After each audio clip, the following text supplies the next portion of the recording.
David Brewster here with another Three for All, and this is three Django Reinhardt licks from 1937 to 1939. And Django Reinhardt is a legendary, musical anomaly that basically helped almost single-handedly create and popularize what's known as Gypsy Jazz.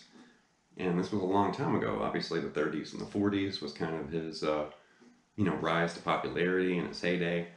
And he has a very interesting life story. And I know when I first kind of learned about him, I was fascinated, because the big story that most people, talk about aside from the music is the fact he only had two working fingers on his left hand, but he could literally blaze around the fretboard and, played all these really, cool extended arpeggio and scale-based ideas and, the chords and the tonalities that kind of float around in gypsy jazz are really exciting. It's exotic, and I think that's one reason why it catches the listener's ear, kind of, perks up that interest where they're like, okay, I think I want to check this out because, if you're a rock player or a metal guitarist or a jazz or fusion guitarist, classical guitarist, just about any style, country or whatever, when you hear, Django or gypsy jazz music, it's very inspiring and it's refreshing. It's like, whoa, this is different, even though it's still using the same 12 notes that we have in music, but it's the approach and the emphasis and the way it's put together. And this is going to be a really different lesson. And as you can see, I'm going to be playing a nylon string guitar that I just recently got. Actually, it showed up yesterday. And I posted on Facebook, about it and made a little demo or whatever and kind of talked about it. But in this lesson, I'm going to demonstrate licks on the nylon string.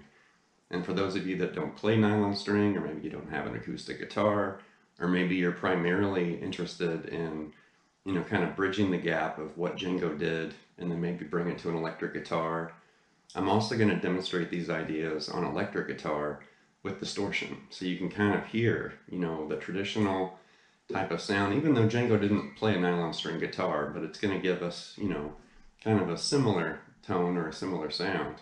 But then I'm going to jump all the way to electric guitar and play it in a very non-traditional way, just to give you an idea of, what he did and how you can kind of adapt it or, kind of mutate it, I guess, in your own way.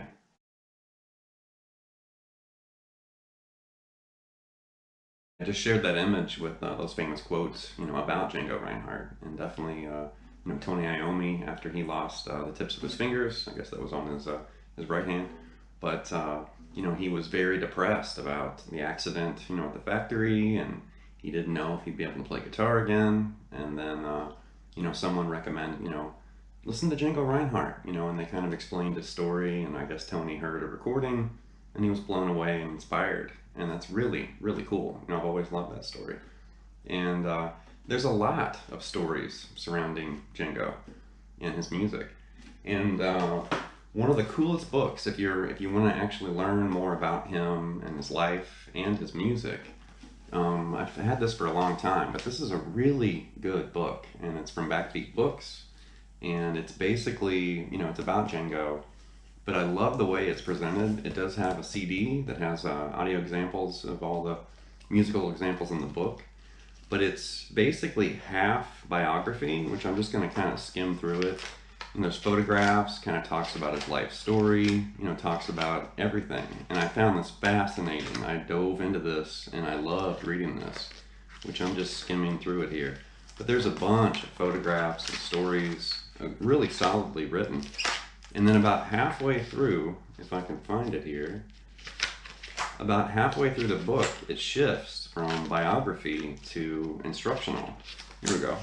And then you get to the music. And then there's actually, a little bit more about the guitars that he played. You can see the Selmer and kind of the gypsy jazz, style. And, there's a ton of licks and transcriptions and ideas. I'm definitely skipping a bunch of pages there. But there's songs, Minor Swings in here, Honeysuckle Rose is in here, there's a bunch of songs in here. But I really enjoyed this book, and it's from 2005, but I did look on Amazon and it's still available. The hardcover is very expensive, and then it said spiral bound, so mine does have spiral binding, and it's also hardcover. So I don't know if they consider this hardcover or spiral bound, But the spiral bound version was a lot cheaper than the expensive hardcover. So check this out if you're curious. And then also, I guess the big thing about Django, once again, was his hand and his limitation. You know, he was basically a young child, and there was a fire in his his camp with his family, and he was burned. And before he really became famous or began playing or whatever, he basically lost the use of his third and fourth finger. Now in this lesson, I'm going to use my fret hand. I'm not going to try to mimic Django's technique. I'm going to use all of my fingers, and I'm not doing that as a insult or anything like that. I'm just being realistic. I'm going to play his licks and his ideas my way instead of trying to adapt my technique to his. So just a heads up on that too before we continue here.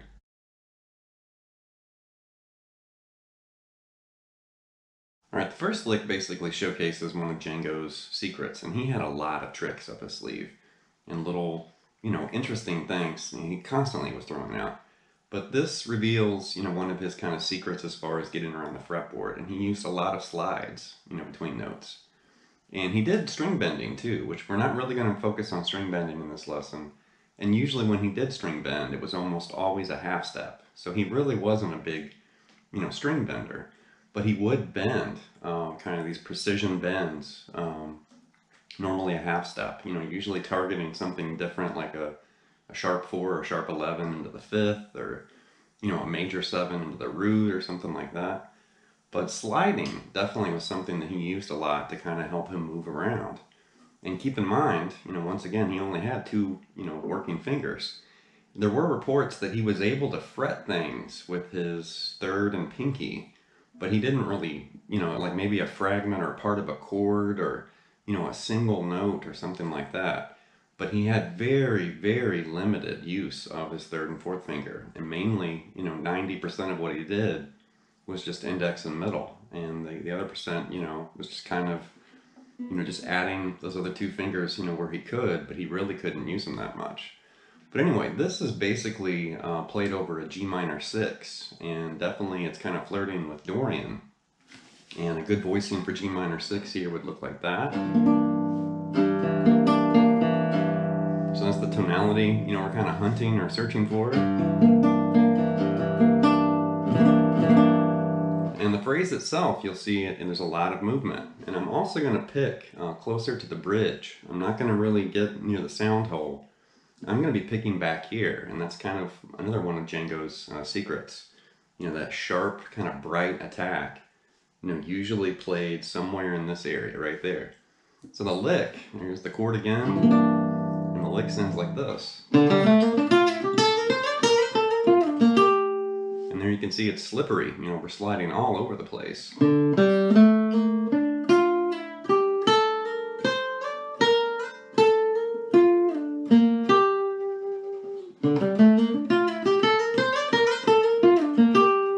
Now I realize I'm playing this on nylon string guitar, and I don't have position markers, so that's probably almost impossible to really see what I'm doing. I'm starting there on the 5th fret, and I'm reaching up to the 8th fret there on the D. I'm sorry, I'm sliding from 7 into the 8th fret, and then the 6th to the 5th fret on the B.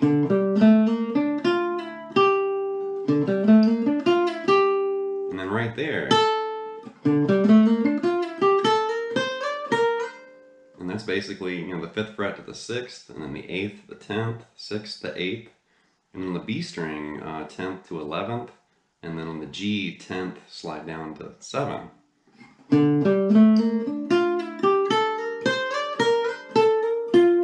And then just grab 8 on the D and 8 on the B.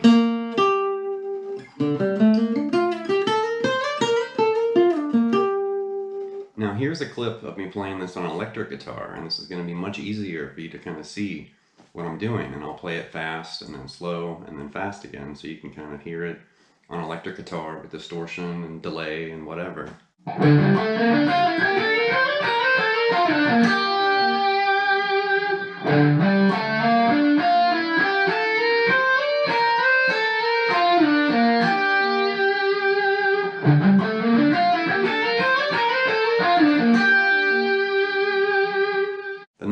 is a diminished arpeggio based lick, and he's also including the flat 9, and this is going to be played over a B flat diminished 7, which a good voicing for that chord's right here.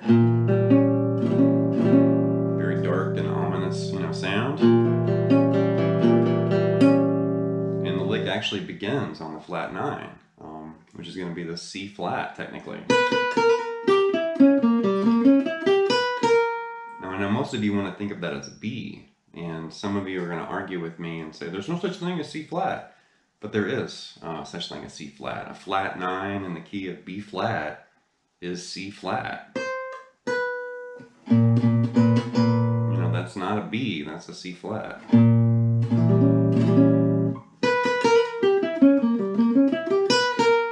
But that's the lick, and you can see we're basically kind of flirting with diminished. But it's the addition of that flat 9 that really makes it pop or kind of stand out. And another thing with Django's technique is he picked almost everything, aside from using slides, and occasionally, he would use a hammer-on or a pull-off and kind of, a little trill or a flurry, of legato. But a lot of what he played was picked and very, prominent and accented. So one more time there. And then here's a clip of me playing that electric guitar with distortion.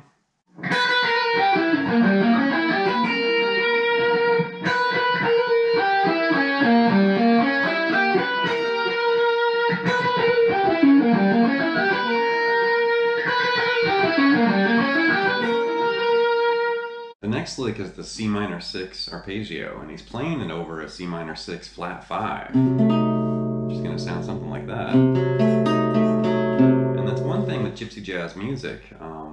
There are traditional chords, dominant 7th and major and minor and stuff like that. But then there are these edge of your seat, kind of netherworld chords.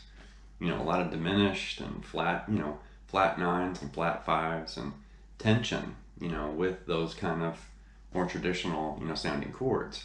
And that tension and release, really helps Gypsy Jazz stand out, and it catches your ear, it catches everybody's ear.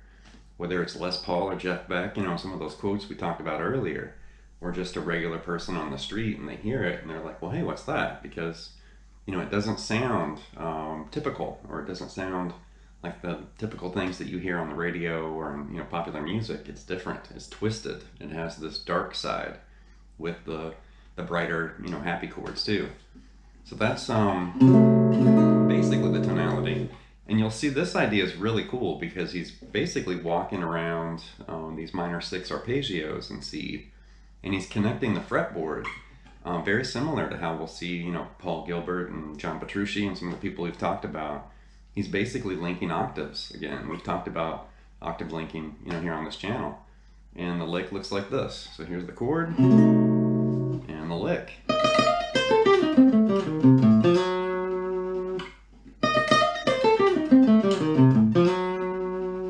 Time they're slow.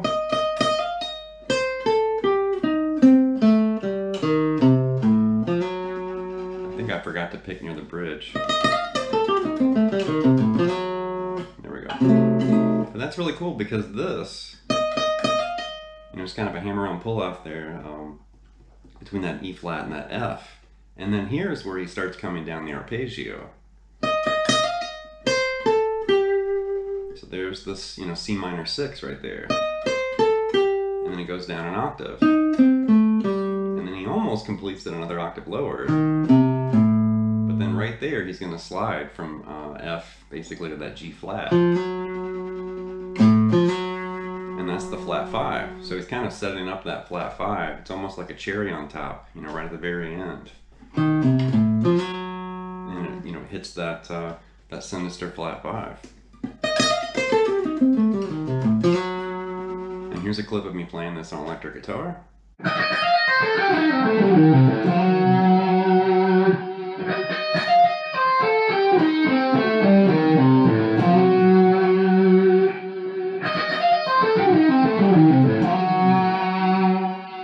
Here's a bonus lick, and this is really cool. I saved, kind of a tasty lick here at the end. And we're going to revisit G minor 6. And this is a G harmonic minor based idea. and it's phrased, and the way, you know, it's put together is so cool. So here's the chord again to kind of help you refresh your ears for the tonality. G minor 6. And Django's also sweeping a little arpeggio at the beginning of this lick. And that might shock some of you, you know, because Yngwie and, you know, Jeff Loomis and the gang, they didn't invent sweep picking. Sweeping's been around for a long time, and raking. I mean, B.B. King used to rake, you know, his pick into notes. And I've seen clips of Chet Atkins, you know, sweeping arpeggios with a thumb pick, you know, back in the 60s and 70s. And here's an example of Django kind of raking his way, or sweeping his way, into this this lick. So there's the chord again, and here's the lick. So cool. So a little slower there. There's the beginning.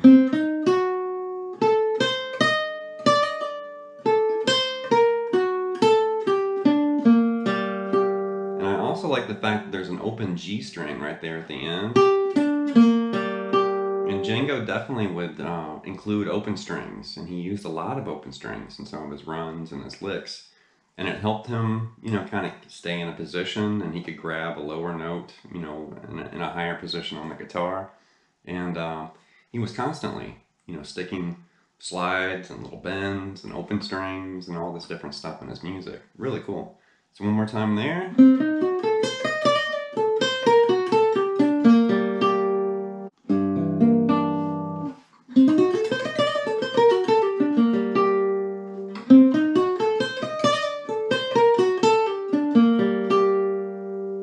Really, really cool lick. And here's a clip of me playing that on electric guitar.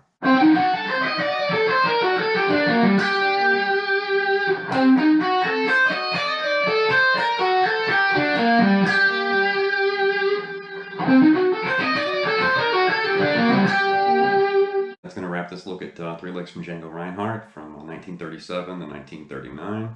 And, you know, he's a legendary guitarist, very popular. People still talk about him, you know, today. Like, you know, his career, you know, was last week, and it's like, no, that was back, that was a long time ago, you know, around the Second World War, and definitely in the book that I recommended earlier, it kind of details a lot of that, and there's some really interesting stories that surround him, you know, World War II, the Germans, the American, you know, GIs and everything. There's all this history that surrounds him. And I think in a lot of ways, the thing that protected Django during World War II was his music. You know, I mean, he was respected. The Germans respected him. Americans loved him. And, you know, he's very popular. But it's one of those situations where music kind of saved, you know, him, his family.